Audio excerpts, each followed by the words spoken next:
sur le podcast de Tricot Meringue, que vous soyez nouveau ou ancien sur cette chaîne.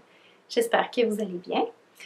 Aujourd'hui, c'est une journée très pluvieuse et très grise dans la ville de Québec. Donc, je suis située dans mon sous-sol avec un éclairage d'ailes au plafond. Donc, j'espère que la luminosité est quand même bien. Vous pouvez me suivre sur les réseaux sociaux sous le pseudonyme de Vangabonde Knit and Travel et sur Ravelry sur le pseudonyme Vangabonde. Donc aujourd'hui, je bois un petit breuvage chaud pour m'accompagner, un petit thé dans ma super nouvelle tasse. Donc, que j'ai acheté en voyage. Donc, j'ai pris un petit break cet été de podcast pour me recentrer un petit peu sur la nature, passer plus de temps dehors parce que ça me prend quand même du temps de tourner un podcast et avec une petite poulette de 2 ans et demi, le temps c'est pas mal ce qui me manque dans ma vie ces temps-ci. Donc voilà, donc je suis de retour après un été dehors et être passé 3 semaines en vacances, en voyage dans l'est du Canada. On est parti dans le fond 3 semaines dans l'est, donc vers la Nouvelle-Écosse, Cap-Breton et on a fait également l'île du Prince-Édouard. Donc je vais peut-être vous parler un petit peu là, de mes vacances et de mon voyage à la fin du podcast. J'aimerais quand même ça que ce soit un podcast un petit peu traditionnel aujourd'hui, comme je fais d'habitude, donc c'est-à-dire de parler de mes projets finis, projets en cours, projets futurs et achats. Je vais peut-être glisser là, quelques petites notes ici et là dans le podcast de petits trucs de voyage. Puis à la fin, je vais vraiment faire plus une petite section chit-chat de voyage avec vous, donc vous dire mes coups de cœur et tout ça, un petit peu en même temps que les acquisitions là, finalement. Au départ, je voulais vraiment vous faire un épisode seulement consacré à mes vacances et mon voyage, mais je manque de temps pour faire 3 épisodes parce que j'aurais fait, disons, un épisode seulement consacré à ça, un épisode régulier. Et si je fais juste un épisode consacré à mes vacances, ben là, l'épisode régulier va retarder. Et les objets terminés commencent à s'accumuler. Puis j'avais pas envie non plus que ça soit un podcast de 2 heures et demie de temps. Donc je vais essayer de condenser un petit peu les choses. Puis je pensais également faire un prochain podcast sur toutes les chandails tricotés que j'ai fait en fait depuis que je tricote des chandails parce que cet été, en juillet à août, environ, ça a fait 1 an que je tricote des chandails, donc je voulais un petit peu faire un review sur tous mes chandails tricotés dans la dernière année. Je suis désolée, j'ai vraiment ma voix est pas très forte aujourd'hui. En fait, c'est un petit peu pour ça que j'ai retardé aussi le tournage de l'épisode. C'est que ma fille est tombée malade la semaine passée et j'ai un petit peu attrapé sa petite... comme une petite grippe, un petit rhume. Donc j'ai un thé, mais aussi une petite bouteille d'eau pour m'accompagner parce que je perds la voix. Ouais, donc c'est ça aussi, hein, le retour à la garderie, le retour des rhumes. Donc voilà. Donc si jamais vous avez des questions à la fin de ce podcast-là sur mes vacances ou que j'ai pas assez précisé de choses, n'hésitez pas à me laisser un petit commentaire, ça va me faire plaisir de vous répondre. Pour ceux qui me suivent aussi sur Instagram, vous avez probablement vu toutes mes petites péripéties à la journée, en fait, parce que je publiais quand même souvent des petites stories. Donc, on peut peut-être parler de ce que je porte parce que c'est aussi un projet terminé. Donc, c'est le Cottage. Puis là, comme à mes habitudes, je me souviens jamais du nom des choses. Donc, c'est un cardigan de Jacqueline Cieslak. Ouais, Cieslak? Cieslak? Bref, je suis pas sûre de savoir comment se prononce son nom. Donc oui, c'est le Cottage. Donc c'est un cardigan vraiment tout simple avec un deep raglan, donc un raglan très profond. Comme on peut voir, mon emmanchure de bras est ici. Donc on a vraiment un raglan qui descend très bas. Et aussi une petite encolure un petit peu en V, comme ça ici. Et la boutonnière se tricote en même temps que de tricoter le cardigan. Donc, il n'y a pas de bande de boutonnière à faire là, à la fin. Les manches sont avec des côtes 1-1. J'ai fait quelques patrons.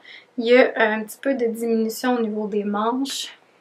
J'ai seulement raccourci un petit peu là, la longueur des manches, étant donné que j'ai pas des si longs bras que ça. Ça m'arrive quand même mis. Fait que j'aime quand même bien la longueur. Puis même chose des côtes 1-1 là, dans le bas à ce moment-là ici. Et j'ai utilisé, je sais pas si ça va zoomer.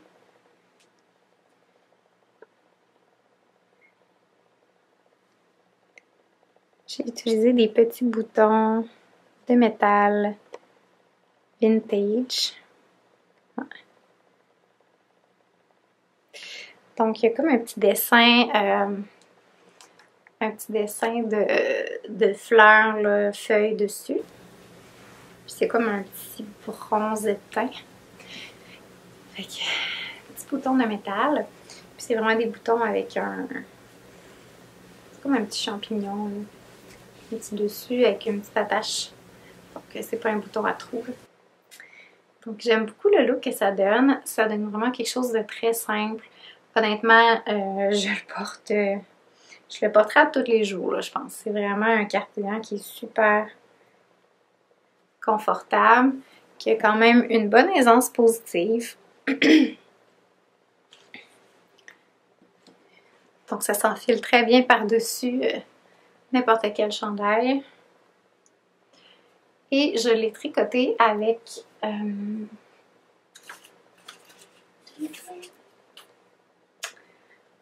cette laine-là ici. Donc c'est la Interland. Donc c'est de la laine canadienne. Puis la couleur c'est Honey. La sorte de la laine c'est Dusk. Donc c'est un 112 grammes, puis 360 mètres. Donc, fingering, un petit peu plus épais, là, si je me fie au métrage qu'un fingering. Et c'est une compagnie qui est située dans le Pender Island, au Canada. Puis, la composition...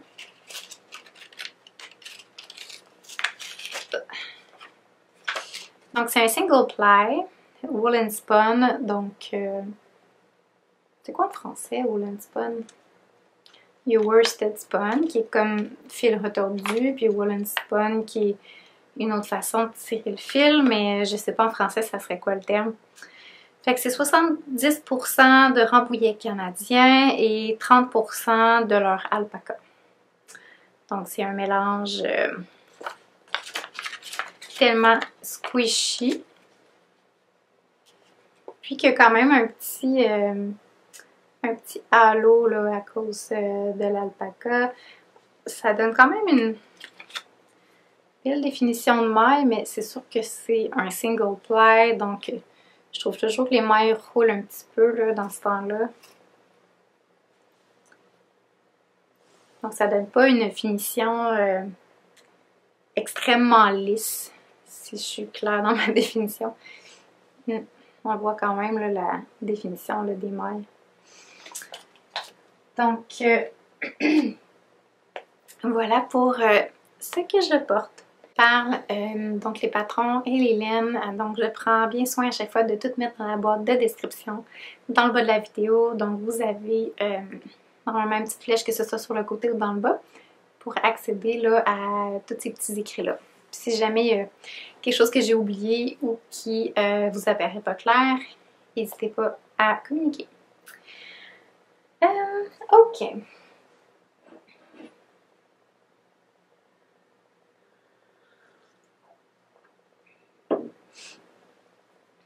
Donc, j'ai vraiment une bonne petite pile de projets terminés parce que ça fait quand même un bon 2 mois que j'ai pas podcasté.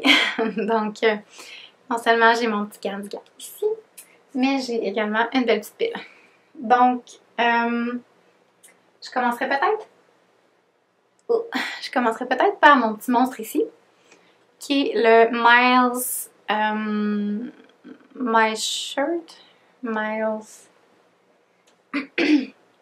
C'est par Ozetta, le My Shirt Jacket. Donc par Ozetta, et je l'ai tricoté en Mancello P, qui était la laine recommandée. Ça, en passant, j'ai utilisé la taille d'aiguille recommandée.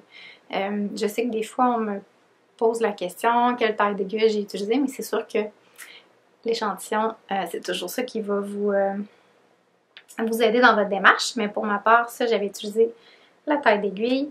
Par contre, pour celui-là, j'ai baissé d'une taille d'aiguille. Puis je trouve qu'il est quand même grand, malgré tout. Et que j'ai fait la plus petite taille. Pour celui-là, je crois que j'ai fait soit la plus petite ou la deuxième taille, là, vraiment dans les plus petites tailles. Puis celui-là, mais j'ai fait la plus petite taille et j'ai diminué d'une taille d'aiguille parce que je trouve que le tissu est quand même assez transparent, là, je trouve. Ben, pas transparent, mais il n'est pas si dense que ça, là. Même de la laine dans la bouche.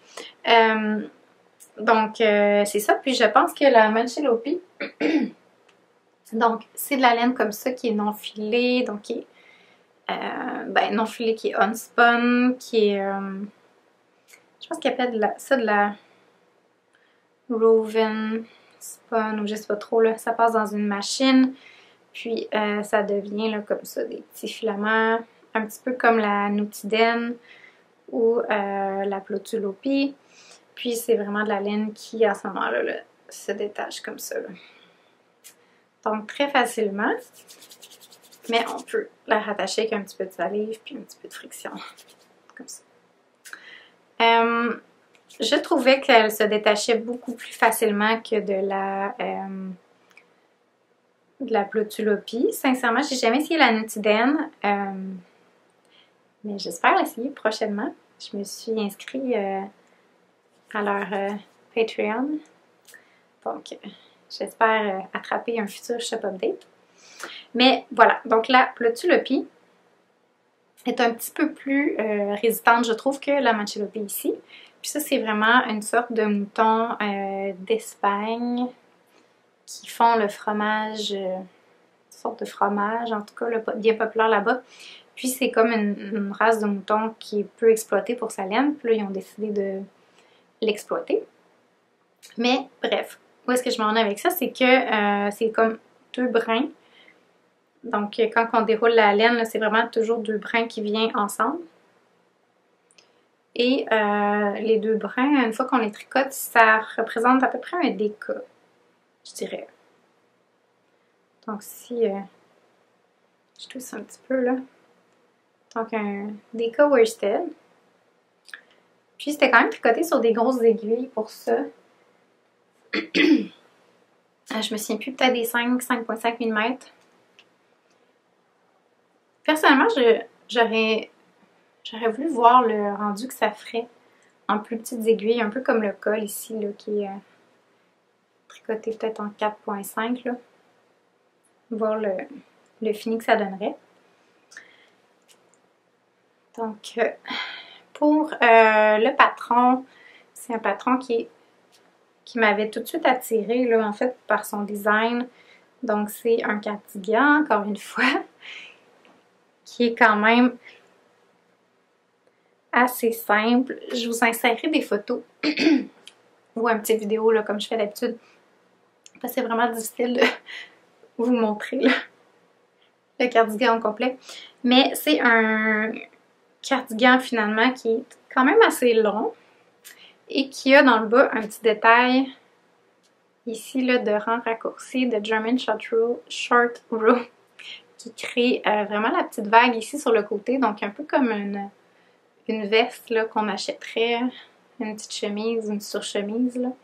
Donc comme ça pour le détail, avec des petites poches. On a un col replié dans le haut, donc qu'on vient recoudre. C'est une construction drop shoulder, mais avec une belle reprise ici de maille. Là. Des manches assez bouffantes avec des diminutions, puis on finit avec des petites côtes. 1. Puis moi, j'ai mis des petits boutons comme ça, un peu style tortoise là, en résine.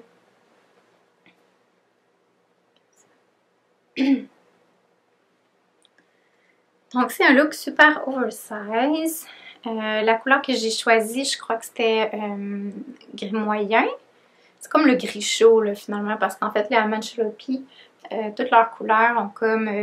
c'est des couleurs naturelles, donc t'as un blanc, t'as un gris pâle, gris plus foncé, gris moyen. Donc là, moi, je pense que j'avais pris le gris moyen.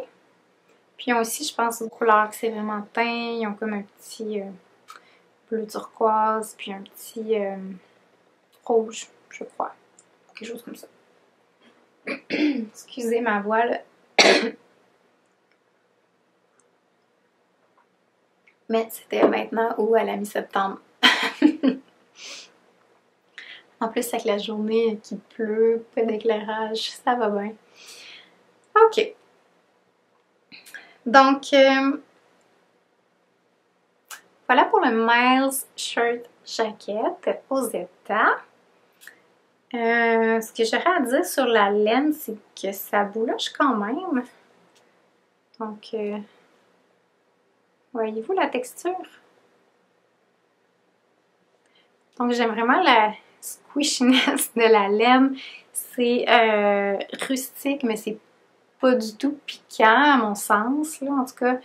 Ça non plus, hein, c'est vraiment là, pas du tout piquant, c'est extrêmement doux pour de la laine rustique. C'est sûr que je compare jamais rien au superwash, hein, mais pour de la laine rustique, là, c'est extrêmement doux.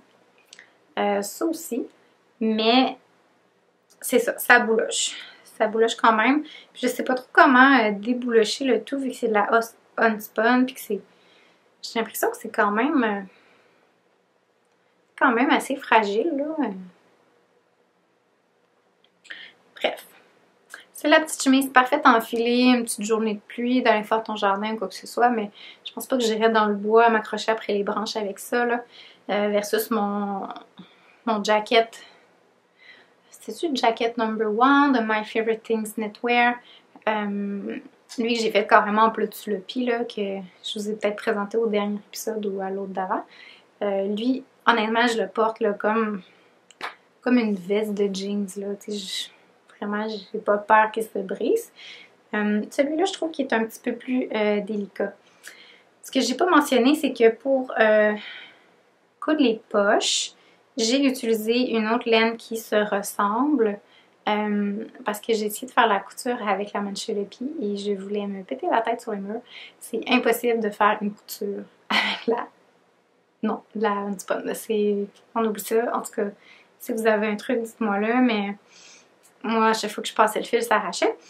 Donc, c'est ça. Je les couds avec une autre sorte de laine qui est ma Shelter.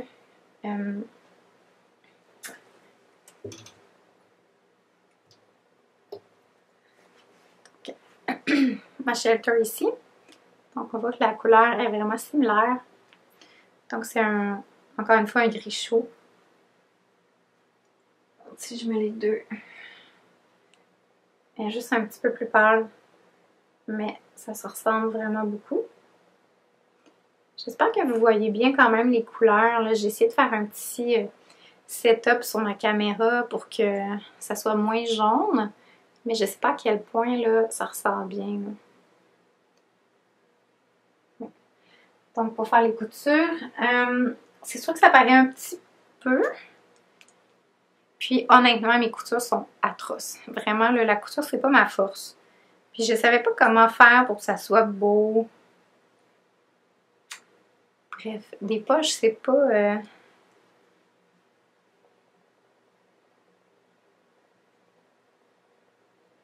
Des poches, c'est pas mon forté. Hein? Je pense être quand même bien en tricot, mais niveau couture, j'en ai à apprendre. OK. Fait que voilà pour ça.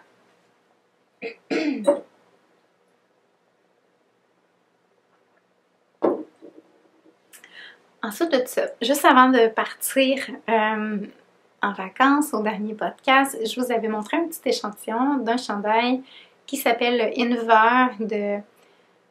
Je sais pas rien à dire son nom. Albiona...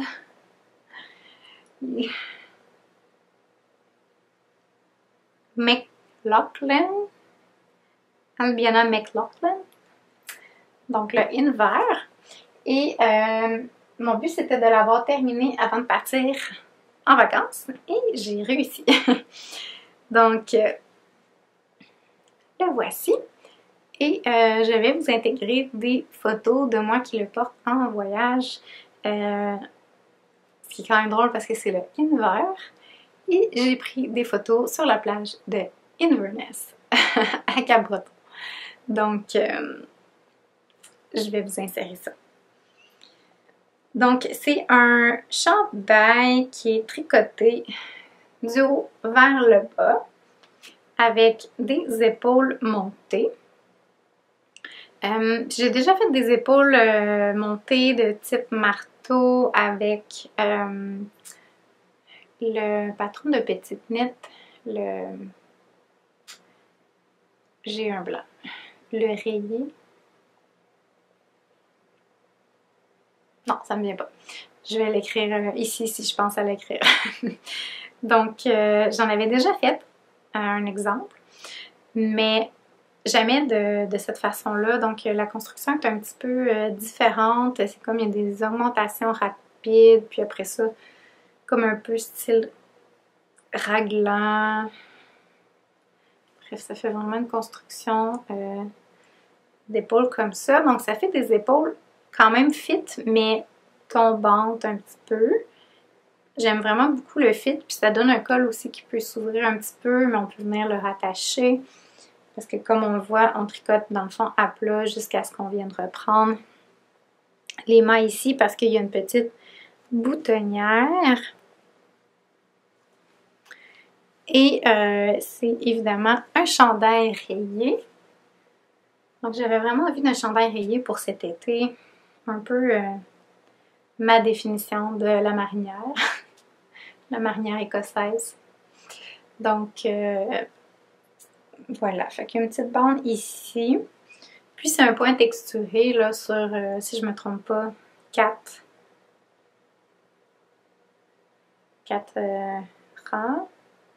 Donc c'est un point de mémoire que c'est 3 rangs de jersey et un rang de knit pearl. Ça s'appelle le point andalousien dans le patron en tout cas. Et voilà, fait que c'est des rayures à 4 rangs. Là. Puis on a également dans le bas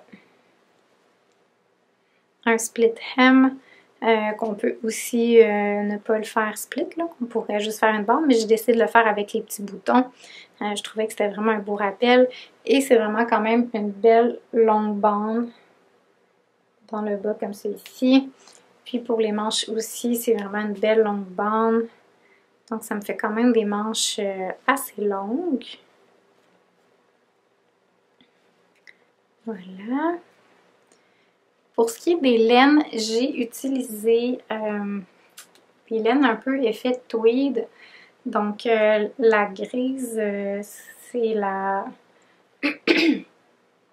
tweed du Donegal de la maison tricotée qui se vend en vrac. Est-ce que je vais réussir à endurer jusqu'à la fin? Donc, c'est la couleur Grease de mémoire.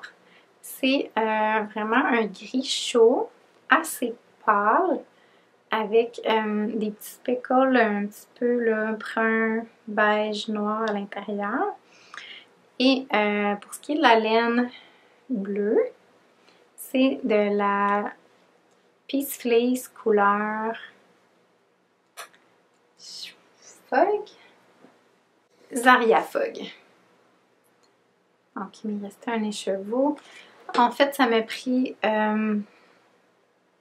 2 écheveaux et quelques du bleu et 2 écheveaux et quelques du gris.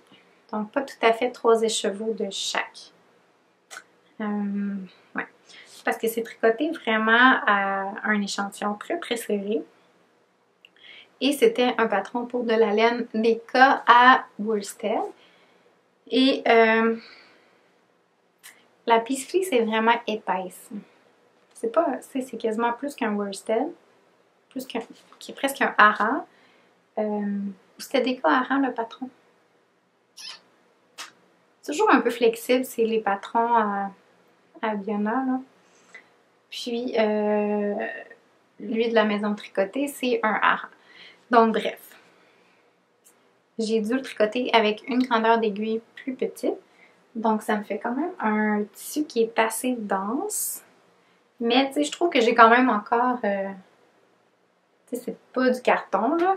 J'ai quand même encore un petit peu de drapé, mais c'est sûr que c'est pas le morceau le plus drapé. On sent que c'est un bon tissu quand on le porte, là.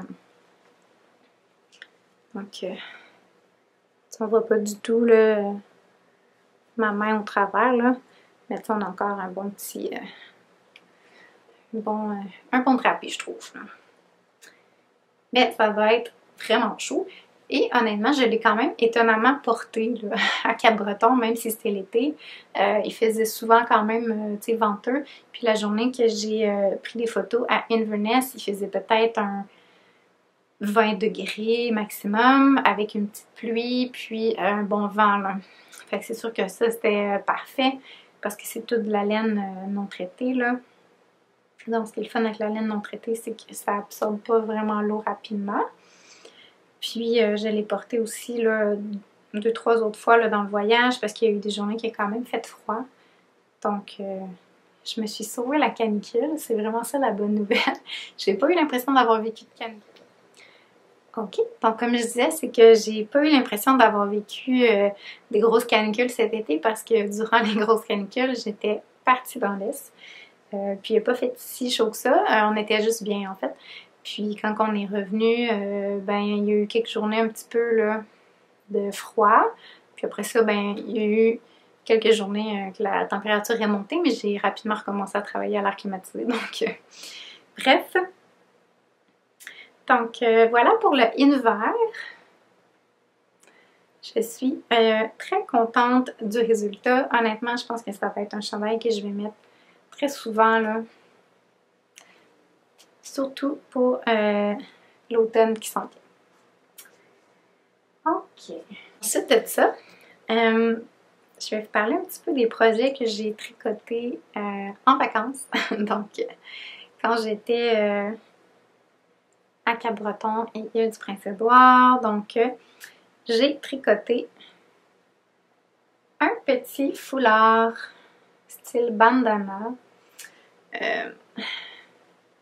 Donc, c'est un patron gratuit que j'ai utilisé.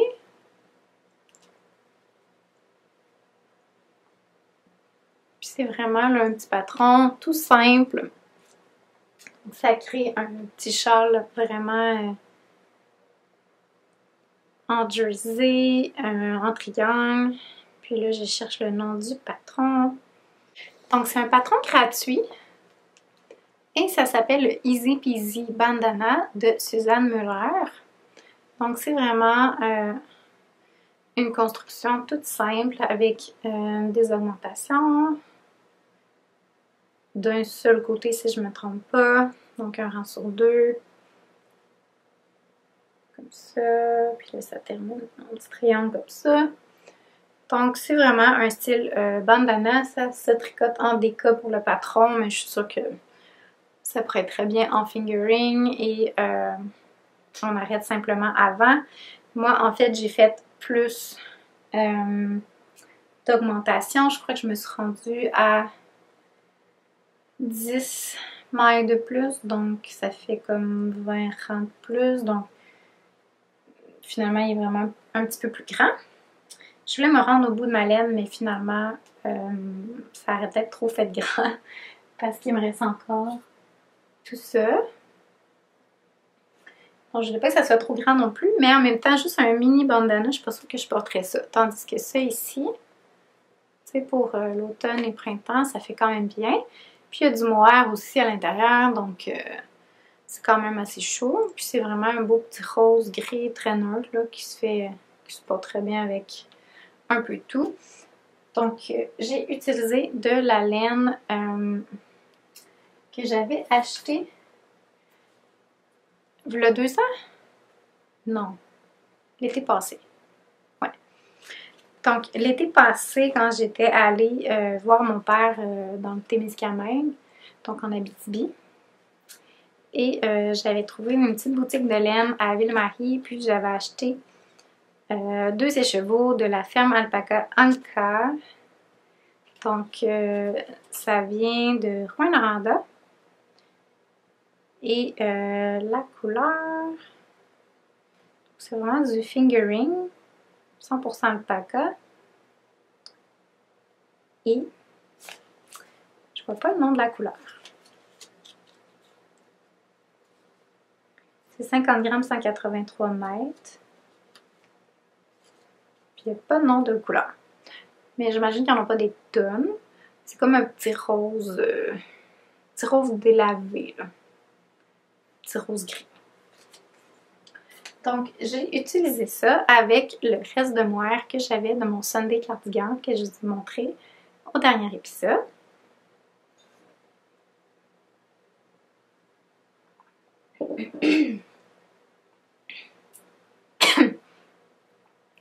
Donc, il m'était resté du mohair et je devais avoir un bon 40 grammes de mohair qui me restait. Donc, ça a été suffisant pour faire ce petit bandana-là. Donc, j'ai commencé à tricoter à Cap-Breton. Puis, sincèrement, la première semaine de mes vacances, j'ai presque pas tricoté. Là, on était tellement sur la route avec la petite et tout ça. Là, puis, on a fait beaucoup de rando, d'extérieur aussi. Donc, j'ai à peine tricoté. Puis, durant la deuxième semaine de nos vacances, quand on était plus à l'île du Prince-Édouard, ben là, j'ai vraiment plus pris le temps de tricoter un petit peu parce qu'on était plus stationnés à une place, là, donc dans un petit chalet. Donc, ça m'a permis un petit peu plus de m'asseoir et de tricoter l'après-midi pendant que la petite faisait la sieste. Tandis que quand on était à Cap-Breton,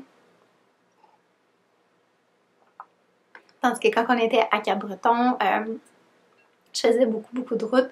Donc en fait, souvent elle dormait dans l'auto quand on était sur la route.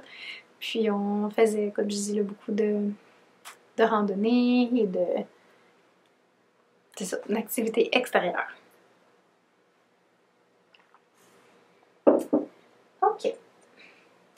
Deuxième projet terminé de vacances.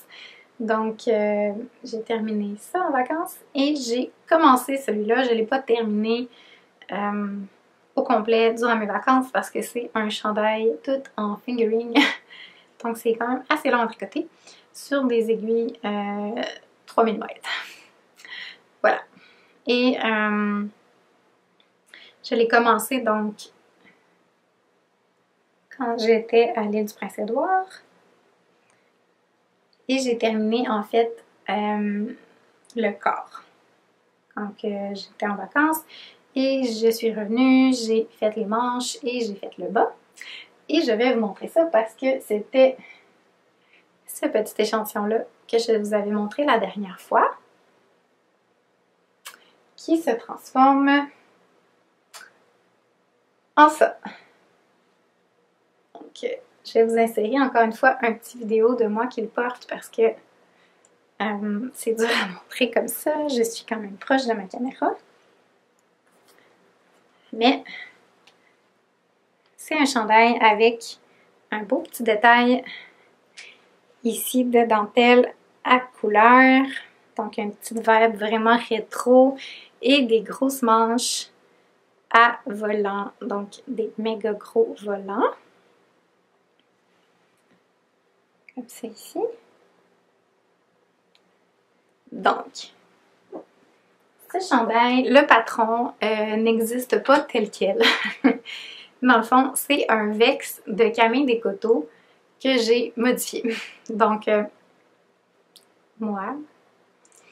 Donc, la base de mon chandail, c'est vraiment un Vex. Donc, on peut reconnaître la petite encolure en V comme ça ici, avec un petit hardcore là qu'on vient attraper les mailles et une épaule comme ça là. Encore une fois, un type d'épaule montée là. Donc, tout ça, c'est le patron de Camille. Mais le patron s'est arrêté là. Donc, c'est-à-dire que j'ai modifié les manches pour faire des manches à volant. Puis là, je l'ai bloqué hier soir parce que je l'ai terminé hier soir. Donc, il est encore un petit peu humide. Mais voilà, des grosses manches à volant comme ça. C'est pour ça que j'ai encore des fils. Les fils sont rentrés, mais ils ne sont pas coupés. Ouais, donc des gros volants. Donc, ce que j'ai fait, si jamais vous voulez reproduire mes super gros volants vintage et over the place. Donc, c'est que j'ai suivi le patron des manches. Donc, il n'y a pas de diminution, je pense, dans les manches selon le patron. En tout cas, moi, j'en ai pas fait. Et je suis arrivée à ma hauteur de coude. Et à partir de ma hauteur de coude, j'ai fait un rang d'augmentation. Augmentation gauche. Et j'ai tricoté une, augmenté une. Donc, ça crée ça ici. Et j'ai terminé par une finition. C'est foncé, ça paraît vraiment pas bien. Mais par une finition en high cord à 3 mailles. Et pour la dentelle du bas, j'ai appris que ça avait un nom. Moi, je trouvais ça juste beau. Mais ça s'appelle Fan and Feather, je pense, ce type de dentelle-là. Donc, c'est vraiment une dentelle vintage, hein, qui est... En fait, moi, je me suis inspirée pour ma dentelle de mon livre de Vintage Shetland Project. Donc, je me suis inspirée de ce livre-là. Et dans mon livre, il y a...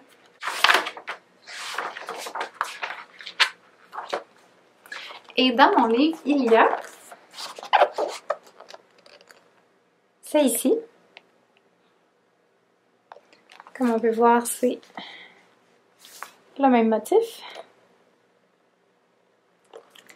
Donc, je me suis inspirée de ça. Donc, voilà. Et j'ai choisi toutes des couleurs qui me faisaient penser aux années un peu 60-70. Donc, pour ce qui est de la laine, parce que c'est une laine que j'adore, c'est de la Wool Barrow.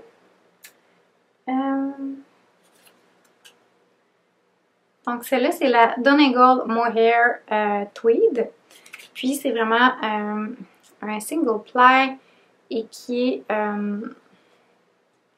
comme dans l'huile de spinach, là. Donc, il faut vraiment bien le laver. Honnêtement, j'ai fait 3 lavages à mon chandail, puis ça sortait quand même pas pire brun, là.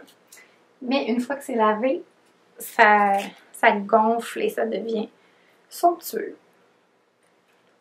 Et celle-là, c'est 70% mérino, 30% mohair. c'est la couleur 2703.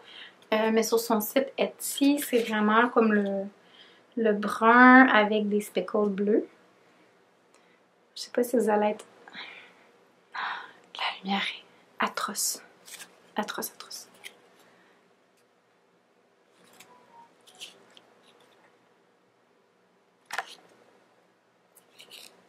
Donc, juste pour vous donner un petit détail, mais il y a vraiment des petits speckles bleus et crème à l'intérieur. Et pour ce qui est des laines ici, donc c'est vraiment 4 couleurs que j'avais commandées. Donc, un petit kit de mini sur Etsy. J'ai pas d'étiquette, ça venait sans étiquette. Mais c'est ces couleurs-là ici. Donc, c'est de la laine non traitée qui est quand même assez rustique. Ça pique un petit peu, là. Puis, c'est d'une teinturière qui teint à la main et avec des plantes, donc des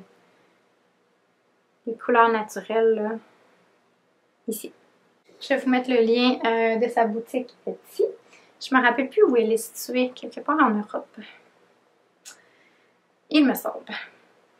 Donc, voilà pour mon Vex modifié. Ça ressemble plus du tout à un Vex. Mais j'aimais beaucoup la construction du chandail, honnêtement. Et les patrons de Camille sont quand même toujours bien expliqués. Donc, je savais que ce serait pas compliqué pour les vacances, puis que tout irait bien. Donc, je suis partie avec ça, puis mon idée pour faire mon chandail.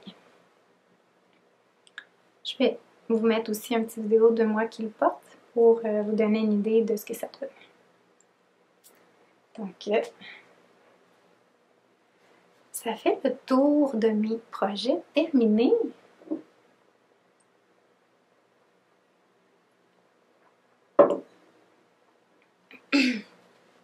C'est quand même pas si pire que ça. Et j'ai pas beaucoup de projets en cours. J'ai 2 projets en cours et 2 quand même bien avancés. Donc, ouais. Donc, le premier, quand j'ai vu ce chandail-là, j'ai su tout de suite que je voulais le tricoter. Je le trouve juste tellement beau. Puis, je vais vous intégrer une petite photo. Ça s'appelle le Time Sweater. Puis là, je me souviens pas du nom de la designer, comme d'habitude.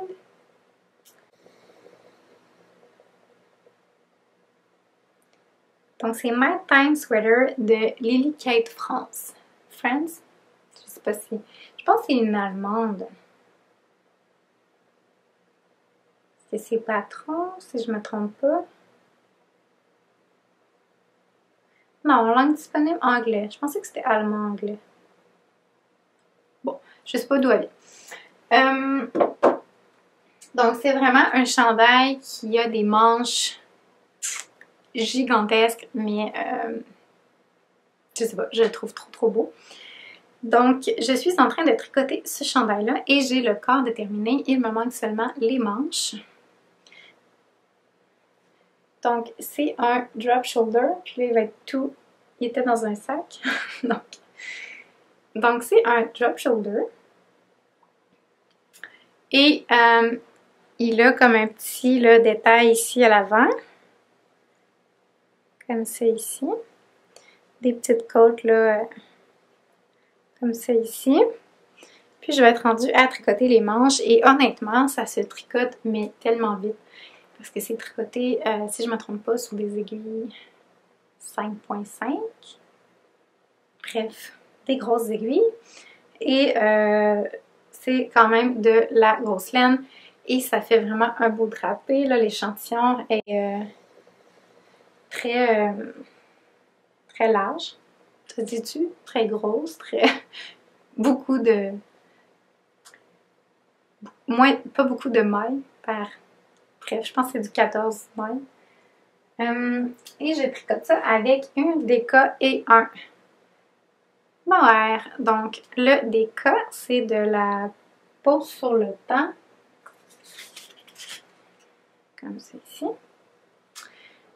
La couleur Camélia, c'est la déca. C'est 80% mérino non traité, 15% lin, 5% soie.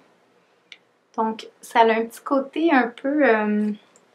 tu sais, on sent un petit peu le lin à l'intérieur. Il y a un petit shine à cause de la soie.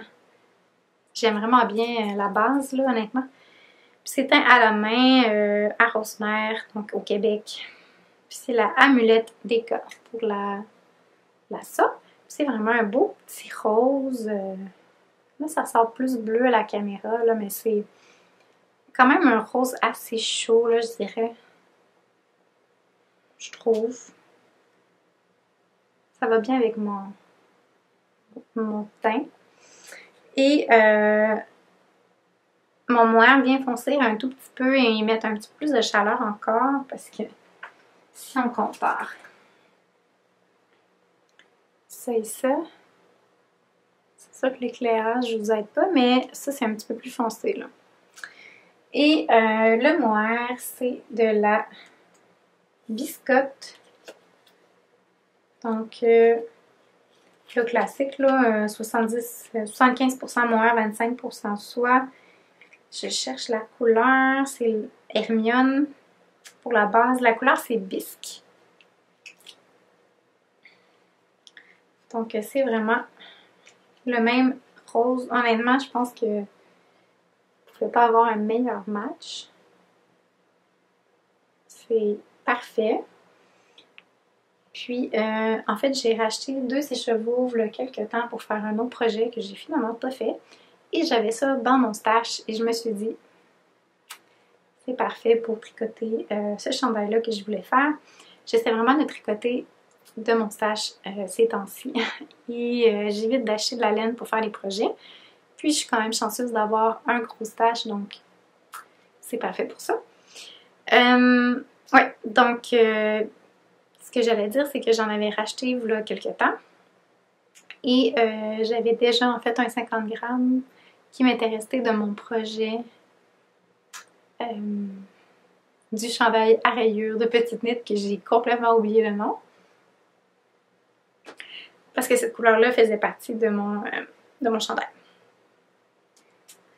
Donc voilà pour ça. Donc prochain podcast, il va être terminé, c'est sûr. Il me reste juste les manches. Puis comme je dis, ça va se dérouler en 2 secondes. Il y a en plus je vais vous mettre une photo du design, mais il y a vraiment un design de drop stitch, de maille tombée, perdue, je sais pas trop comment on dit en français. Mais en gros, un petit peu comme le patron de Jessie Mabe. Moi, puis les noms, j'ai trop le cerveau plein. C'est comme un t-shirt avec un V, puis comme un drop stitch. Vous savez de quoi je parle. C'est le même principe, mais dans les manches. Donc, voilà pour ça. Tout. Mon dernier projet en cours. Vraiment, ma voix, ça s'améliore pas. Mon dernier projet en cours est un projet de longue allure. C'est mon Detwig de Junko Okamoto. C'est le de Twigs de Junko Okamoto. Donc, c'est mon super gros chandail oversize. Complètement en jacquard, donc 100% jacquard. Et je suis rendue à la dernière charte du corps. Parce qu'il va rester les manches. Et c'est éreintant comme projet. C'est quelque chose. Donc, je suis rendue ici. Je suis presque à la moitié de la dernière charte. Donc, comme on peut voir, c'est pas un petit morceau. Donc, c'est vraiment oversize, complètement jacquard, non-stop. Puis, le bas, en fait, c'est des côtes d'à peu près 5-6 pouces en 2 points.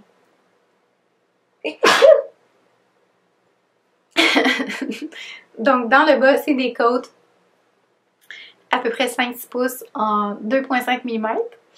Donc, je suis pas à veille de finir ce chandail-là, mais c'est un projet qui est à long terme. Mais j'aurais aimé ça d'avoir fini pour cet automne. Mais je sais pas si je vais avoir le courage de terminer les manches et la longueur des côtes. On verra. Mais j'en fais un petit peu par petit peu. J'ai quand même terminé... je pense que j'étais même pas rendue à la séparation des manches la dernière fois. Donc, je pense que j'ai tricoté. Je devais être à la moitié de cette charte-là. Donc, j'ai quand même tricoté tout ça. Ça paraît pas. Je devrais mettre des petits marqueurs pour m'encourager. Mais je dois avoir tricoté un bon 12 pouces. Les laines que j'utilise, c'est la laine rustique de Lichen and Lace. Puis là, j'ai tout bobiné mes choses, donc je pourrais pas vous montrer. J'ai pas une étiquette sous la main. Ouais. Mais c'est Lichen and Lace, c'est la Sport Rustic Heather, je crois que ça s'appelle. C'est la couleur Birch pour ce qui est du pâle, long bouleau, et Black Walnut pour ce qui est du foncé. Dans le patron, elle utilise 3 couleurs, mais moi je voulais vraiment un design tout simple, 2 couleurs. Quelque chose de super intemporel, donc brun et gris pâle. Je suis vraiment en amour avec le chandail, honnêtement. J'ai juste hâte de l'avoir terminé. Je tiens juste à dire que j'ai fait des modifications au patron assez intenses. Je me suis cassé le cerveau là, pendant un bon 2 heures. Puis, sincèrement, je me dis que je serais peut-être pas designer de patron. Hein? On sait jamais à la vie, mais les maths, c'est vraiment pas ma force. Puis, en fait, c'est que ce chandail-là vient seulement avec une taille. Puis, c'est ça, une taille. Puis, je comprends pourquoi. Parce que c'est des chartes de... Celle-là, elle a 80 mailles. Celle du bas, elle a 40 mailles. Il y en a de 16 mailles. Bref, c'est un casse-tête de chiffres. Essayez de faire des tailles avec ça. C'est sûr qu'il y aurait peut-être moyen de faire 3 tailles. Puis, c'est sûr que c'est déjà un patron qui vient déjà oversize. Donc, je crois que le patron de base vient jusqu'à 55 pouces de tour de bus, je crois. C'est sûr que les aisance positive ne seraient pas pareils. Mais moi, pour ma taille de bus, ça me ferait quasiment un 18 pouces. Si je ne me trompe pas, d'aisance positive. Puis, ben, j'avais pas envie d'avoir une tente. Donc, j'ai diminué, je me suis cassé la tête pour diminuer les nombres de mailles pour arriver, finalement, je suis arrivée à un nombre, j'ai finalement arrêté l'augmentation un petit peu plus tôt, puis dans un nombre qui fonctionnait avec le restant des chartes. Fait que ça n'a pas été simple. Puis, ça a fini par enlever une charte au complet de, dans le fond, ça. Parce que là, j'ai une charte ici, là, entre les deux. Donc, j'ai enlevé ça, de l'argent sur mon tour, de taille.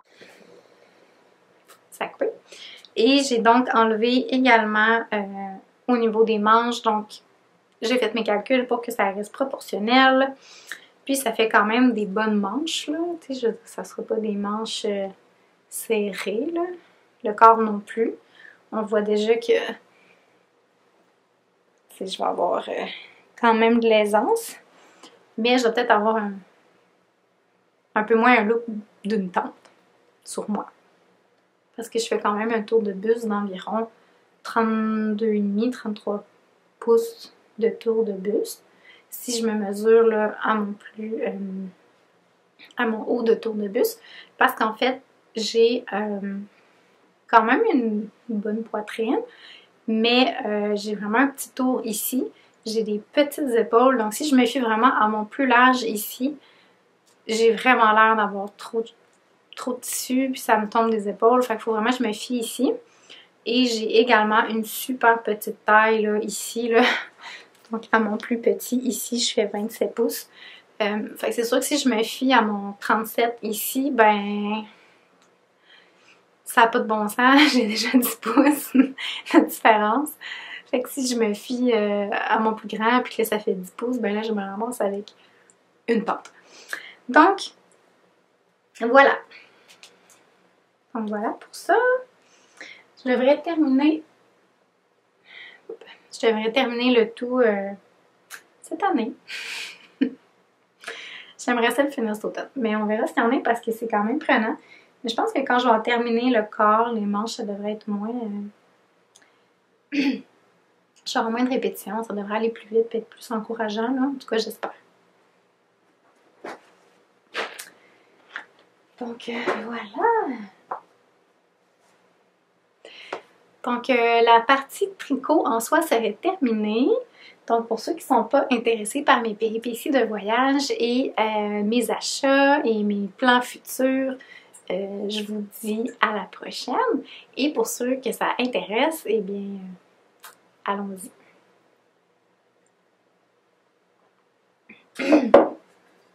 Donc, je peux peut-être commencer par mes plans futurs avant de tomber dans mes péripéties de voyage et mes achats. Puis mes achats, je vais en parler un petit peu en même temps que les péripéties. Je vais essayer de garder ça un peu chronologique, mais je garantis rien.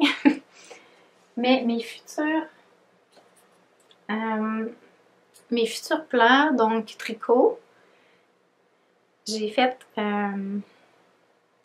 quelques échantillons. Et un de mes prochains plans que je risque de castonner peut-être en fin de semaine, vu que j'ai terminé mon vex, ça serait ça ici. Donc, il faut juste que je relave mon échantillon parce que celui-là est lavé, mais pas celui-là. Puis là, ça, c'est avec des aiguilles plus petites.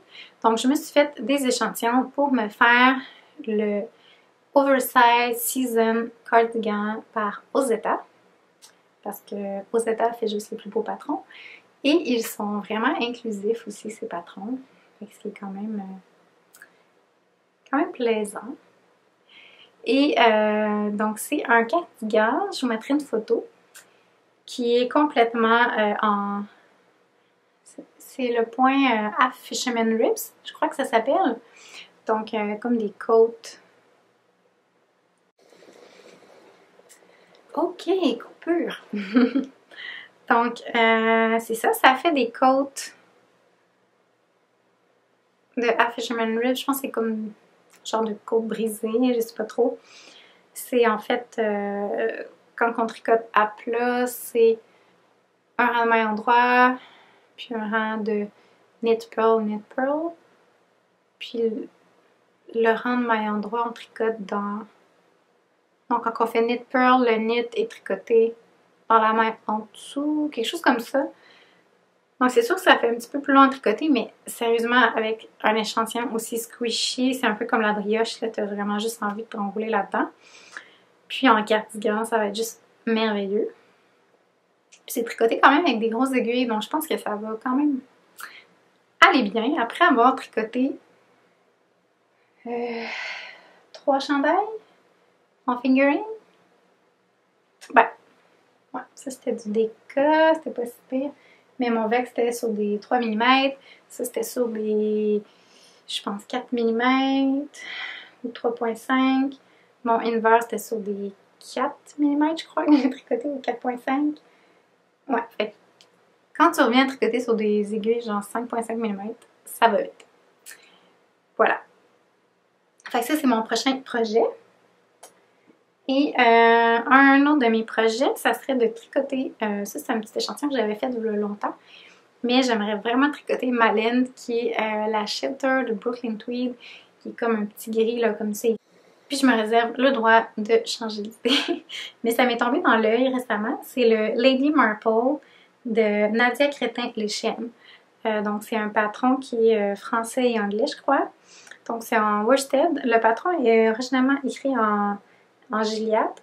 Mais j'aimais beaucoup le détail là, du devant, avec une espèce de torsade dentelle. Donc j'aimais un petit peu le look vintage que ça faisait. Puis je pense que ça serait beau dans cette couleur-là. En fait, il y a une couleur de Gilliatt qui me tombait dans l'œil, mais je me suis dit que je devais tricoter à partir de mon stash. Donc, si je change pas d'idée, ça devrait être ça parce que ça fait longtemps que je veux la tricoter. Donc, mon problème, c'est que j'ai trop d'idées. Des fois, je me couche le soir avec plein d'idées. Puis je change d'idée. Puis là, ben, ça tourbillonne. Fait que c'est ça, faire de l'anxiété. Non, je niaise, là, mais c'est ça. Fait que ça risque d'être mon autre cardigan que je risque de tricoter cet automne parce que l'automne, printemps, pour moi, c'est la saison des cardigans. Comme en ce moment, on est juste tellement bien. T'as pas trop chaud. Comme l'hiver, t'as vraiment envie d'une grosse laine. Puis, quoi, tu peux enfiler les épaisseurs puis les couches. Tu peux mettre une grosse laine plus un cardigan. Puis là, ben, t'es juste dans de la douceur de laine. Mais, c'est ça. Je trouve que juste un petit cardigan comme ça au travail, là, même l'été, tu sais, moi je travaille à l'air climatisé. Donc cette petite laine-là, je la mets tout le temps, tout le temps. En fait, mes cardigans, c'est honnêtement ce que je porte le plus. Mais j'adore aussi tricoter des chandails parce que c'est en rond, puis c'est fun. Puis j'en porte l'hiver puis l'automne. Et justement, mon prochain caston que j'ai comme en tête de le castonner au Festival de la Petite Laine. Je suis désolée pour l'éclairage parce que si vous saviez comment c'est sombre dehors, il est comme 2 heures de l'après-midi, puis il fait noir. En tout cas. Donc j'ai l'intention d'aller au Festival de la Petite Laine, donc à Rivière-du-Loup, cet automne, donc début octobre, et j'avais vraiment envie d'un projet qui sentait la feuille morte. Tu sais, ici, c'est ça, un projet d'automne. Et j'avais ça ici dans mon stash et j'avais déjà comme plan de faire ce chandail-là. Et je vais y aller avec la couleur du haut ici, là, c'était mes échantillons. Mais je vais faire le Trove Sweater. Puis encore une fois, le nom de la designer m'échappe.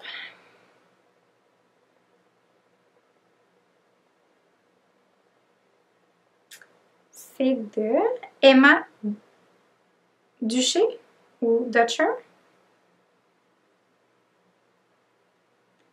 Je sais pas si elle est anglophone ou francophone, mais son patron est en français ou en anglais. Donc Duché, Dutcher, je sais pas. Mais c'est un patron, je mettrai une photo d'un chandail drop shoulder, donc super confortable, avec un élément de slip stitch. Donc pour faire un chandail de couleur, je vais essayer de vous faire un zoom.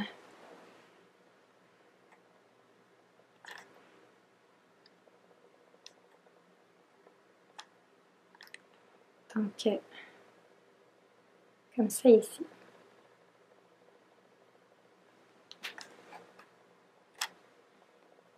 Je pense qu'après un an de podcast, j'ai enfin compris comment zoomer mes choses. Donc, mes couleurs que je vais utiliser, ça va être ceux-là ici. Oh. Donc, ça, c'est la Sunday Morning Decor. Donc, c'est 75% BFL, 25% Macham. Donc, laine rustique encore une fois. Ça, c'est la couleur Full English, donc 100% anglais. Full anglais. C'est comme la couleur de mes rêves. Puis ça fit avec ma déco. Mais j'adore cette couleur-là, puis je trouve que ça fait vraiment automnal. Donc, j'avais trop envie de la tricoter cet automne. Et je vais marier ça avec cette merveille ici, qui est la Entropy Deka. Donc ça c'est 100% Blue Face. La couleur c'est Kinetic Energy. C'est Featherbrook Farm. Donc on voit là que les chevaux s'en vont du vert au orange. Donc ça va me faire un fade, je pense, avec du ton sur ton à un certain point, mais du orange, mais pas le même orange. Je pense que ça va vraiment être beau. J'espère avoir ces laines parce que j'ai 3 écheveaux de celui-là puis 2 de celui-là. Sinon, ben, j'en rachèterai. Ça, c'est un peu comme la Spin Cycle, dans le sens que chaque écheveau est un peu unique. Donc, même si je reçois un autre lot, ben, c'est un peu, hein, c'est un peu le but. Donc, voilà pour mes prochains plans prévus.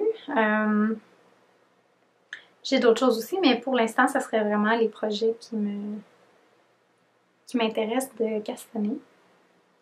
Celle-là, je ne l'ai pas dit c'était quoi la laine, mais c'est de la Drops Puna. Puna, donc 100% alpaga, que je viens mixer avec ma laine rustique, le petit Lamb Wool. Voilà.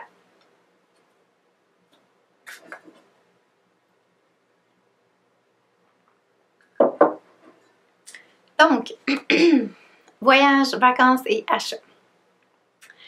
Je vais essayer de faire en ordre, comme je disais.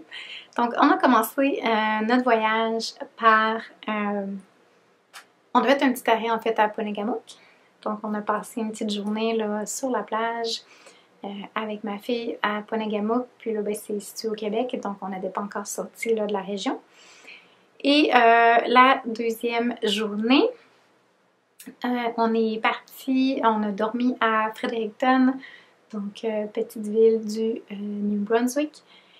Et je crois que c'est la capitale. Je crois que oui. Donc on a dormi à Fredericton. On n'est pas resté longtemps, donc je mettrai des images là, pendant que je parle là, pour pas juste voir ma face rendue à ce point-là. Je pense que les images de mon voyage sont encore plus belles.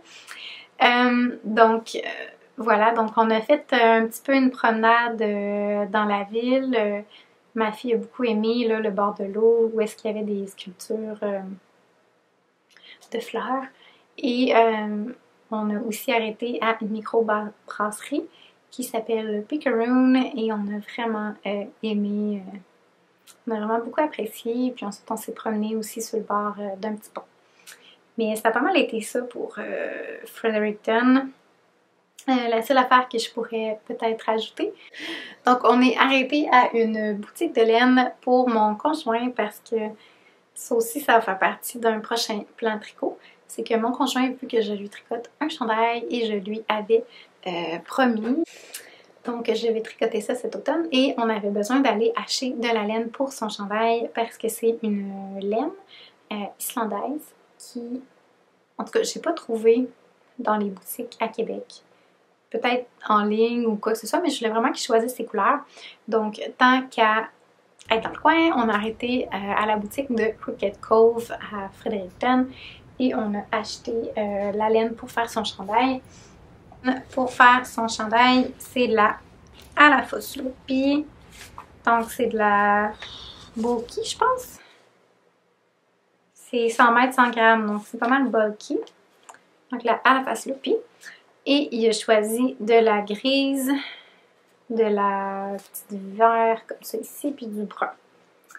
Donc ça va être un chandail en jacquard traditionnel du bas vers le haut là. Donc j'ai trouvé un patron gratuit écrit par une Islandaise en anglais qui utilisait cette laine-là. Donc ça va être le plan tricot pour mon conjoint. Donc ça, c'est ce qu'il a acheté dans la boutique. Donc c'est une nouvelle acquisition à tricoter, mais c'est pas moi qui l'ai payé. Donc voilà. Après Fredericton, on est parti vers un petit peu plus bas, là, vers la baie de Fundy, donc proche de Moncton. Donc on a dormi dans le fond vraiment tout près dans la baie de Fundy, tout près de Hopewell Rock. Et on a fait le Hopewell Rock justement, on a passé la journée là. Il n'y avait pas grand chose à faire dans le coin, à part pas mal Hopewell Rock. Donc on l'a fait le matin, en commençant la journée. Donc on a fait la route, on a commencé par Hopewell Rock parce que la marée était basse. Donc pour ceux qui ne connaissent pas la baie de Fundy, c'est une baie au Canada où est-ce que la marée, c'est les marées les plus hautes, je crois, au monde. Je crois. Donc, marée plus haute et descendante, donc c'est assez impressionnant de voir la marée haute et basse, donc de voir le contraste. Donc, le matin, on a fait la marée basse, donc on a pu aller marcher dans le fond marin. Ensuite de ça, ben, en journée, on s'est promené un petit peu là, dans le fond, c'est une route, je peux pas dire nécessairement le village, mais on s'est promené un petit peu. Il y avait quelques petites boutiques, des choses comme ça. Il y avait vraiment aussi une petite boutique trop mignonne. C'est comme une ancienne église, je pense que ça s'appelait The Pink Church. C'était une boutique d'antiquité et tout ça, de petites trouvailles vintage. Donc, c'est ça, j'ai magasiné un petit peu là. Et c'est là que j'ai fait l'acquisition de ma super tasse ici en poterie. Donc, comme c'est ici. Je l'adore, je trouve tellement qu'elle est organique, des belles couleurs terre. Donc, dans une petite boutique qui vendait plein de choses d'artisans locaux. Donc, j'ai fait ce petit achat-là ici. Et ensuite de ça, on a terminé la journée à Alma, pas Alma Québec, Alma New Brunswick, qui est étonnamment plus cru que Alma Québec. Et on a fini par souper là avec du bon poisson et tout ça, c'était vraiment bon. Puis le petit village est vraiment mignon. Malheureusement, quand on était arrivé, la majorité des choses étaient fermées vu que c'était comme rendu le soir, sauf les restaurants. Donc on n'a pas pu nécessairement magasiner ou visiter le petit village, mais on a vu que c'était très cute.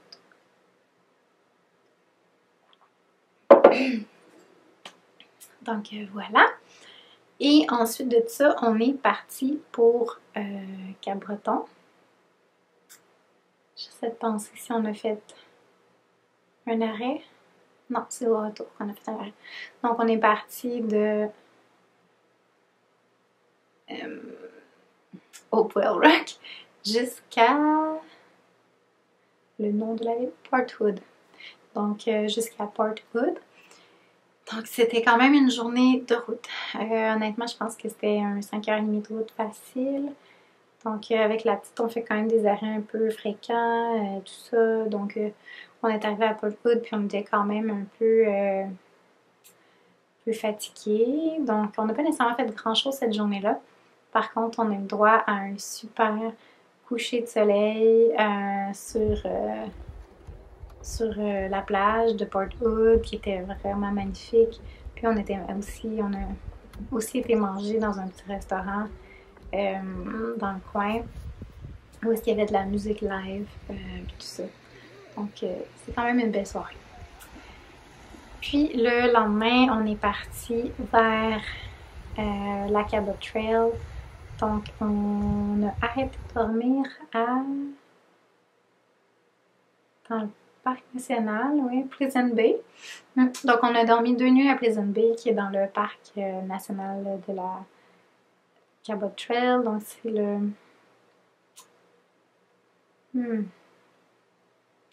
parc des Hautes-Terres ou Island quelque chose. Bref, le gros parc national du Cap-Breton, que le nom m'échappe. Donc c'est ça, on est dormi là, puis cette journée-là, donc c'était principalement de la route. Mais c'est cette journée-là qu'on est arrêté à la plage de Inverness, où est-ce que j'ai pris mes photos. On a aussi arrêté un petit peu partout en route. Et on est arrêté dans un petit village. Je me souviens plus du nom. Mais il y avait une super petite boutique de produits, encore une fois, d'artisans locaux. Et j'ai trouvé, les gens qui me connaissent savent que j'adore la poterie. Et j'en ai déjà fait, en fait. Donc, j'adore tout ce qui est poterie. Et je me suis ramené un petit souvenir de poterie. Donc, un mini petit vase, pot, tasse, peu importe. Et j'ai mis ma lavande du jardin dedans.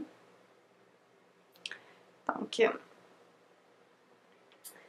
petit souvenir de Cabreton. Ouais. Donc, c'est quand même une journée, un petit peu de route, un petit peu de plage. Puis c'était une journée qui pleuvait quand même aussi, là, que c'était pas gros soleil, donc ça a bien fait qu'on fasse de la route. Sincèrement, j'ai l'impression que dans mon voyage, à chaque fois qu'il pleuvait, on faisait de la route, donc on s'est jamais vraiment fait mouiller, c'était parfait. Puis, comme je dis, on a commencé la Cabot Trail, donc ça a été une journée de paysages magnifiques. Où est-ce que t'arrêtes à chaque 2 minutes pour prendre le temps de regarder. Donc, je vous insérerai des photos. C'est ça. Puis on a donc dormi après ça 2 nuits à Pleasant Bay. On a fait la skyline, la fameuse skyline. Donc la randonnée avec une vue impressionnante. On a aussi fait 2-3 autres petites randonnées, mais rien de trop difficile par la suite parce que mon conjoint portait la petite sur son dos comme un sac à dos.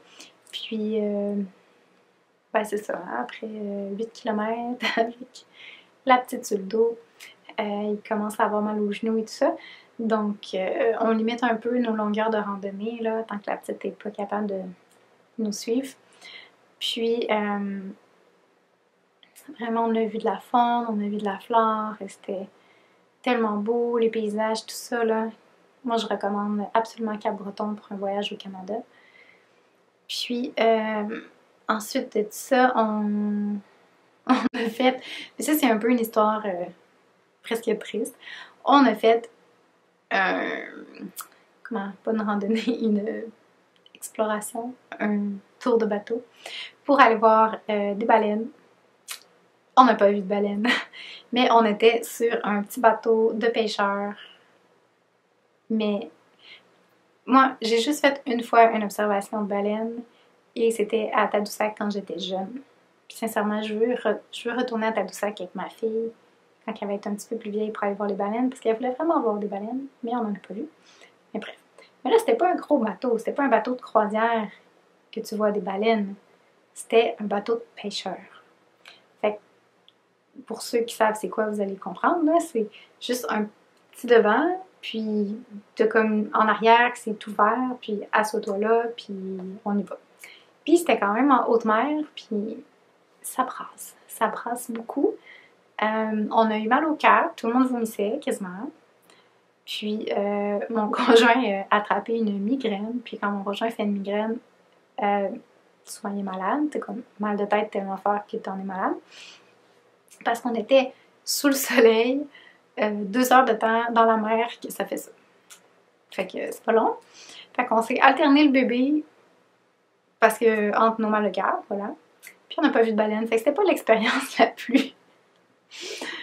Mais écoute, c'est le genre d'expérience que tu reviens puis t'en ris parce que sur le coup t'en ris pas, là. Sur le coup t'as vraiment mal au cœur puis t'es écœuré. Mais après tu peux en rire, tu sais. Ah, tu sais, ça c'était notre expérience de voyage qui a foiré.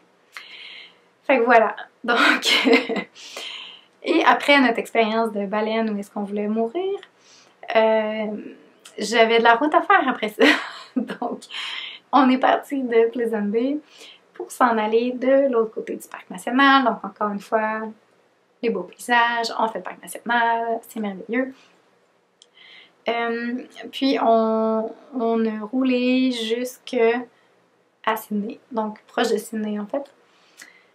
Et sur la route, encore une fois, des super beaux paysages. C'est vraiment ça qui vaut la peine, honnêtement. Et on s'est stationné proche de Sydney. Mon conjoint voulait aller faire du Zoo, mais finalement, l'horaire coordonnait comme pas avec les heures qu'on était là, puis les journées, fait qu'il n'y en a pas fait. Mais le lendemain matin, on partait pour,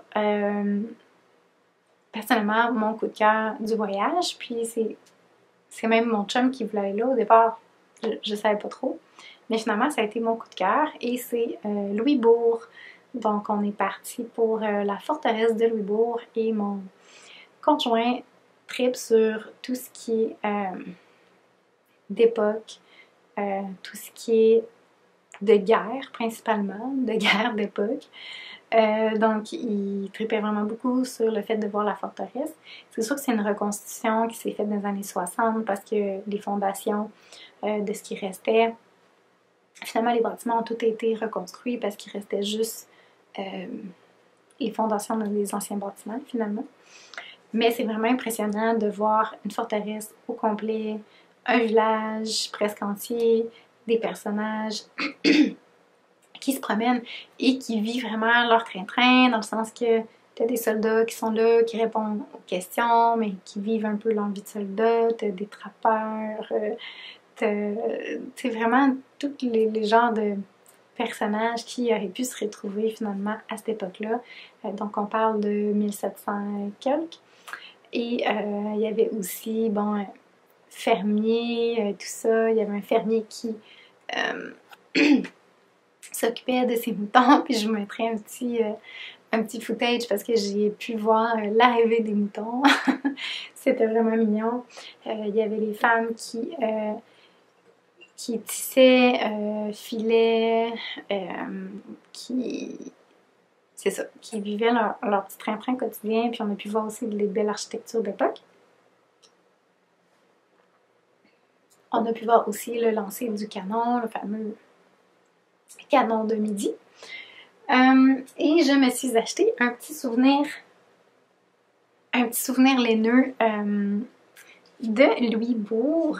Et je suis tellement contente. Sincèrement, je me serais acheté une quantité de chandail, mais il y en avait juste un écheveau. C'est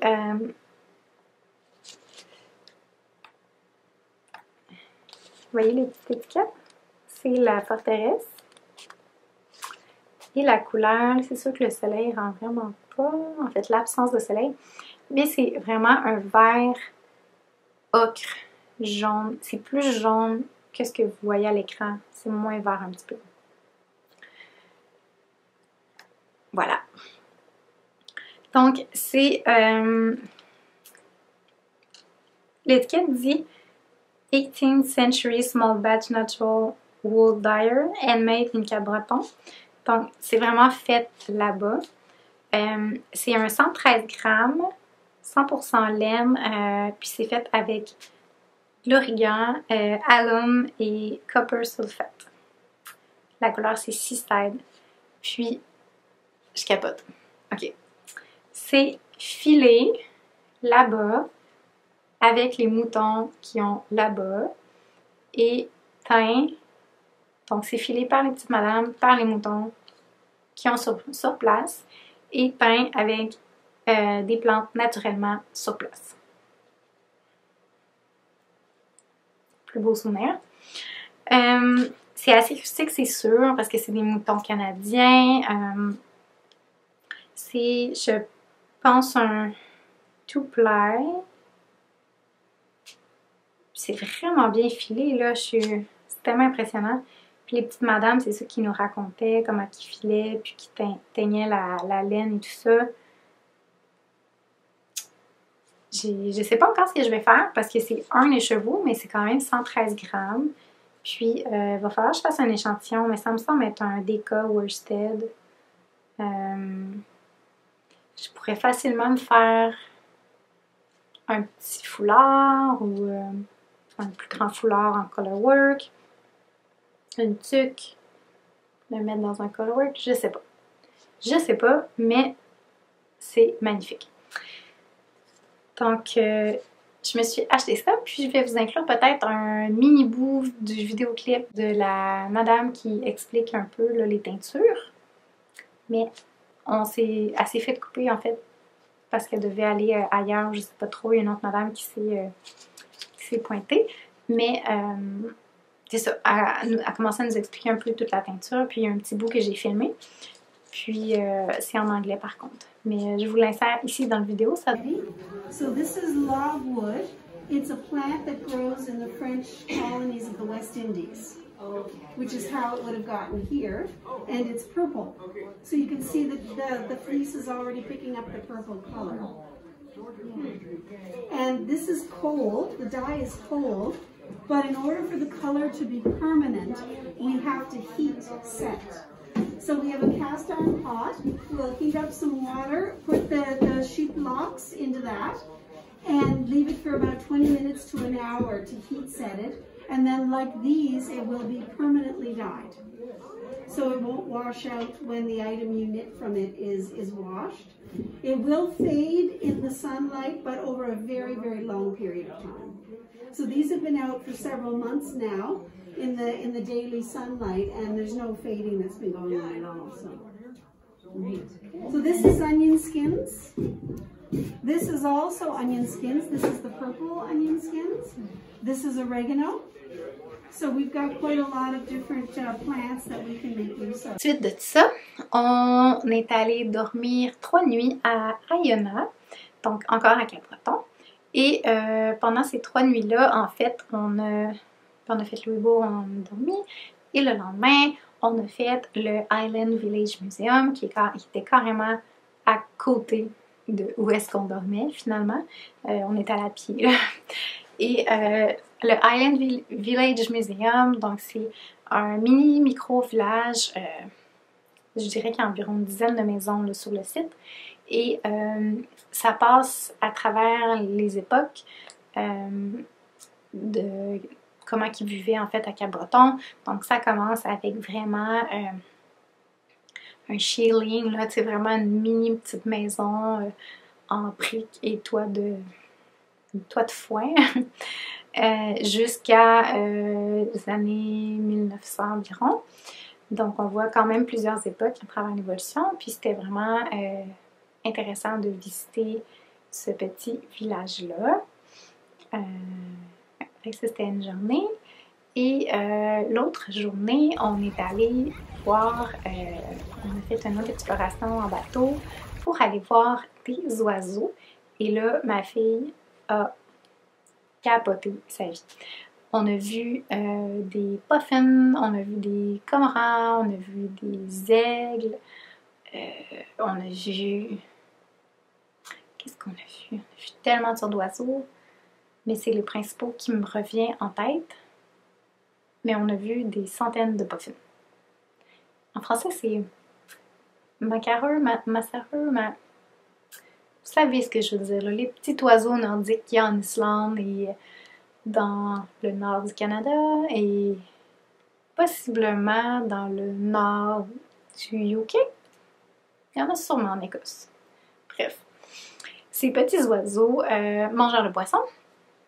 Donc, on en a vu énormément et ma fille tripe sur les oiseaux. Donc, c'est sûr qu'elle a juste 2 ans et demi, mais elle n'arrêtait pas de dire « Maman, oiseau, oiseau ». Donc, elle tripait vraiment sa vie.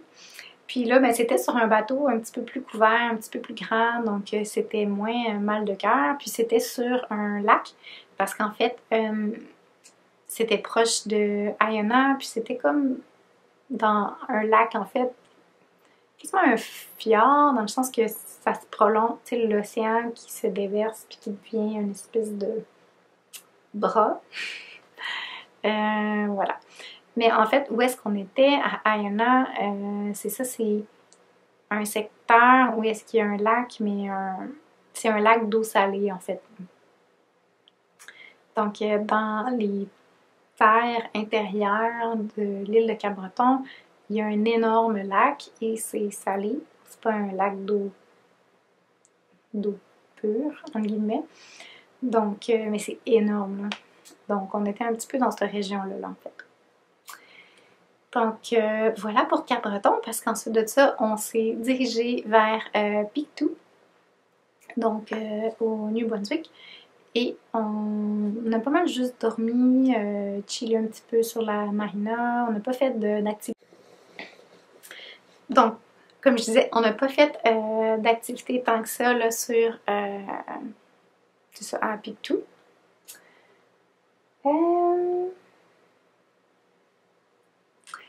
Je savais que je finirais par oublier quelque chose dans l'ordre chronologique. J'ai oublié de vous parler. La première journée avant de s'en aller à Pointe-Gamouk, on a fait un arrêt dans le coin du Kamouraska aux alpagas d'Aldo. Ben oui. Donc j'ai fait un achat. Et sincèrement, en termes d'achat laineux, ça a été un de mes coups de cœur de petite boutique, là. On pouvait voir les alpagas gambader. Ma fille a vraiment adoré juste nourrir les alpagas. Puis c'était vraiment le fun. Et j'ai fait des achats laineux. Mon premier achat, ça a été justement de l'alpaga. Donc, un 100% alpaga, 2 brins, c'est plus ou moins 225 mètres, un 100 grammes. Donc, un déca environ. Et c'est Ferme Fibre et compagnie, donc c'est les alpagas dans le dos.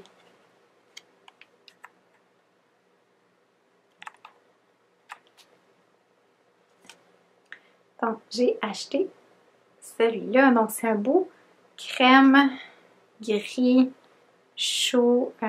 C'est pas un gris froid, là. C'est vraiment une belle couleur. Terre pâle. Et c'est doux. Oh my god. Ça, je pense que je vais me faire le col d'Andrea Murray qui est comme un col en jacquard 2 couleurs. Je vais peut-être le mixer avec un brin de souris. Donc ça, c'était mon idée parce que ça, tu veux ça là, autour de ton cou. Là. Ou un chapeau, là, je sais pas. Quelque chose de...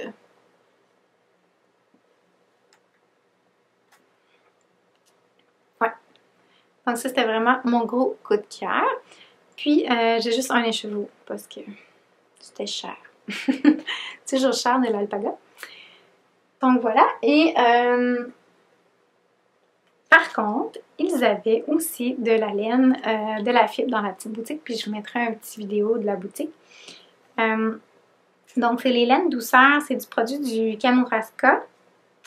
Et c'est un 113 grammes, 196 mètres. Donc worsted environ.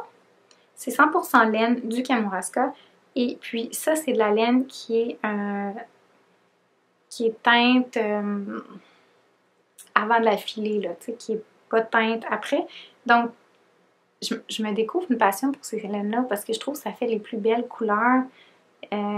C'est... Là, je sais pas si l'éclairage va... Donc, c'est une laine qui a toutes les couleurs.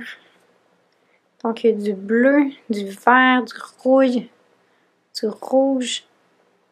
Mais le fond est comme un brun foncé, là.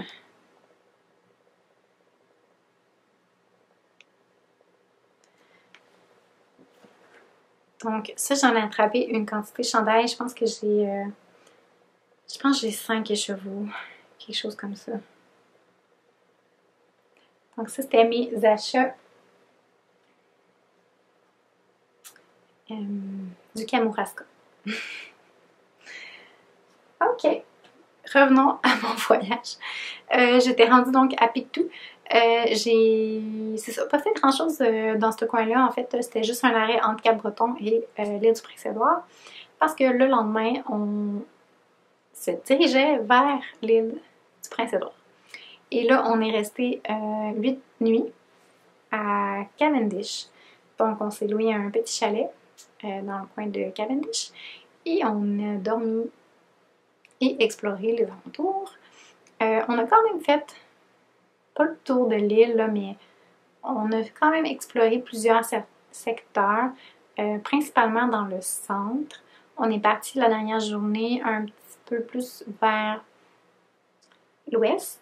On a moins exploré vraiment l'est, je dirais. Là, on s'est pas rendu aussi loin que ça. Mais, mon Dieu, qu'est-ce qu'on a fait? On a fait tellement de choses. On a fait énormément de plages. On a fait au moins, je dirais, un bon 2-3 journées qu'on faisait juste de la plage. Donc, j'ai exploré la plage de Cavendish, donc dans le parc national de l'île du Prince-Édouard, je crois. Donc, la plage de Cavendish. Ensuite de ça, on a été voir des plages un petit peu plus rouges, comme Thunder Cove. On est allé à... Je mettrai des petites images de Thunder Cove. Donc ça, c'est vraiment une plage que le sable est un petit peu plus rouge et c'est comme des... un petit peu comme dans Hopewell Rock. T'as des pots de fleurs qui appellent, donc c'est des formations rocheuses, là. Donc voilà, on est aussi allé à Argyle Shore, puis Victoria by the Sea. On a mangé du homard, donc il y a des quédilles et tout ça. À Victoria by the Sea, il y avait une petite boutique qui s'appelle E&I, quelque chose comme ça. Je mettrai le lien là en bas. Et c'était une petite boutique plus de tissage. Donc la madame faisait du tissage, mais vendait également de la laine. Et j'ai fait un petit achat laineux également à cet endroit-là. Donc, j'ai acheté 4 écheveaux de cette laine-là. C'est tout ce qu'il y avait. Et pour être sûre de ne pas manquer dans un projet, j'ai acheté aussi un écheveau de laine blanc naturel pour aller avec. Je m'étais dit, parce que celui-là, c'est vraiment un...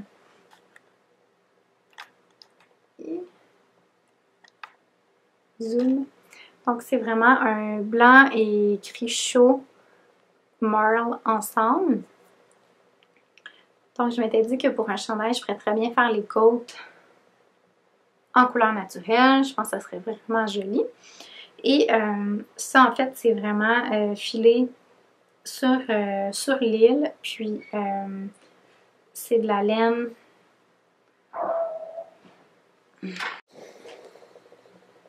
OK. Petite interruption. Donc, c'est de la laine qui est filée sur l'île. Puis, c'est vraiment de la laine rustique canadienne. Ils savent pas, par contre, là, quand que... Dans le fond, c'est de la laine qui récolte toutes sortes de laine, mais ils savent pas la provenance nécessairement, dans le sens que je sais pas si c'est du mérino, rambouillet, d'orsay, peu importe. On sait pas c'est quoi. Donc, c'est un mélange vraiment... donc, c'est sûr que ça a un petit côté un peu rustique. On sent aussi qu'il y a encore un petit peu d'huile de spinach là, dans la laine, mais je suis sûre qu'une fois tricoté, lavé, ça va être vraiment merveilleux et rustique. Je pensais me faire un chandail super simple, un petit peu oversize, quelque chose pour porter dehors, là. Voilà, mais c'était très peu dispendieux. Pour une quantité de chandail, ça m'a coûté 37 $ canadiens. Voilà, je crois que c'était comme un 8 $ les chevaux, quelque chose comme ça. Donc c'était vraiment pas coûteux. Donc voilà pour ça. Ensuite de ça,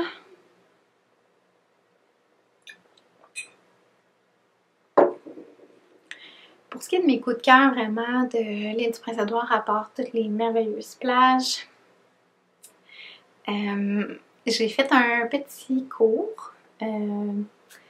Je crois que le nom de la dame c'était Margaret, je crois, moi de ma mémoire. Mais c'est ça, j'ai fait un petit cours en fait à l'île du Prince-Édouard, à Knit Pickers, je crois que ça s'appelle la petite compagnie. Donc c'est vraiment une dame qui a une mini boutique en fait de laine et qui donne des cours, donc des ateliers. Et je m'étais inscrite pour un atelier de tricot sur la brioche. Donc, j'ai appris à faire de la brioche. Donc, maintenant que je sais comment, puis je suis contente d'avoir pris un cours parce que, sincèrement, je suis assez autodidacte en tricot. J'ai tout appris toute seule, en fait. Mais c'est quelque chose qui me faisait vraiment peur. Puis, effectivement, c'est pas si simple que ça. Dans le sens, c'est quand même une autre façon de penser. Puis, je sais pas non plus si je serais capable de défaire mes erreurs si ça arrive. On verra rendu là. Mais c'est ça, c'est comme une autre façon de penser sur le tricot, on dirait, c'est un peu différent. Donc, je suis vraiment contente d'avoir suivi un cours pour ça. Et en même temps, j'avais aussi une petite expérience après le cours de tricot. Un petit peu plus loin, je m'en allais à une ferme de lavande. Donc, j'ai pu visiter une petite fermette de lavande et sentir les produits et goûter le vin de lavande qu'ils faisaient là-bas. En fait, ouais, un vin, un cidre. Moi, je pense que c'était du vin de lavande. C'était vraiment très bon, puis le site était super beau, puis c'était une belle journée aussi d'apprentissage et tout ça. Donc ça, c'était ma journée à moi, ma demi-journée à moi, parce que moi et mon conjoint, on s'était promis une demi-journée en solitaire durant nos vacances. Donc moi, je m'étais booké une expérience tricot.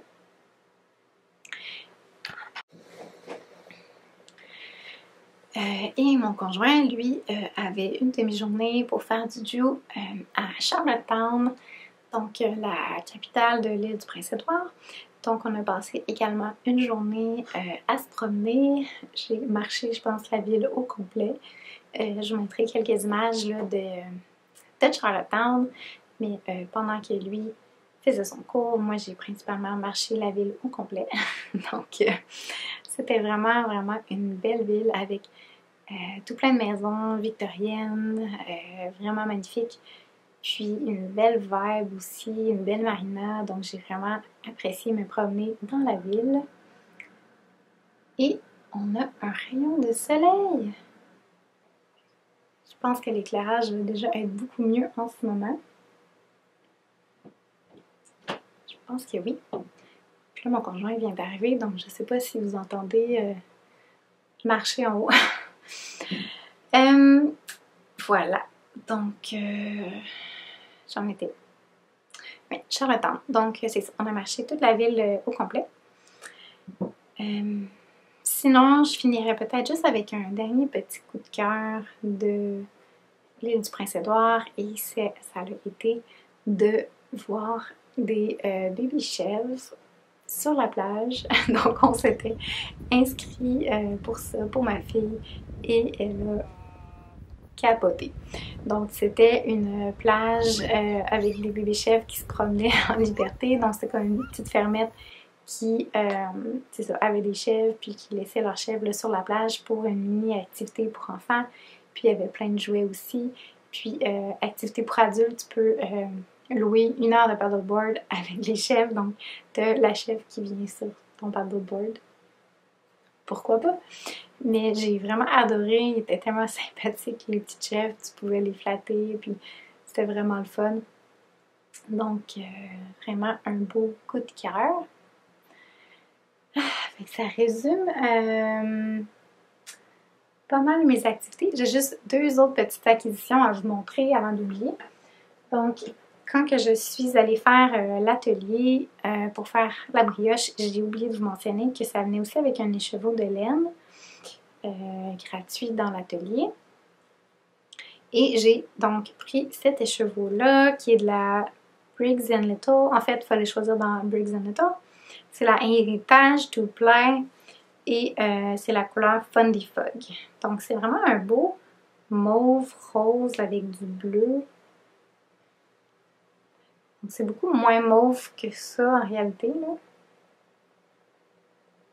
C'est un petit peu plus rose délavé, je sais pas. Mais c'est sûr que c'est rustique comme la Briggs & Little peut être rustique.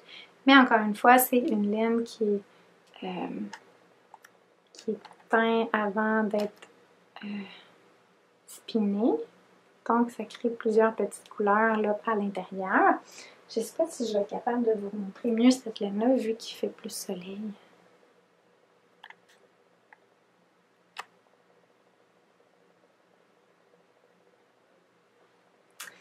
En tout cas.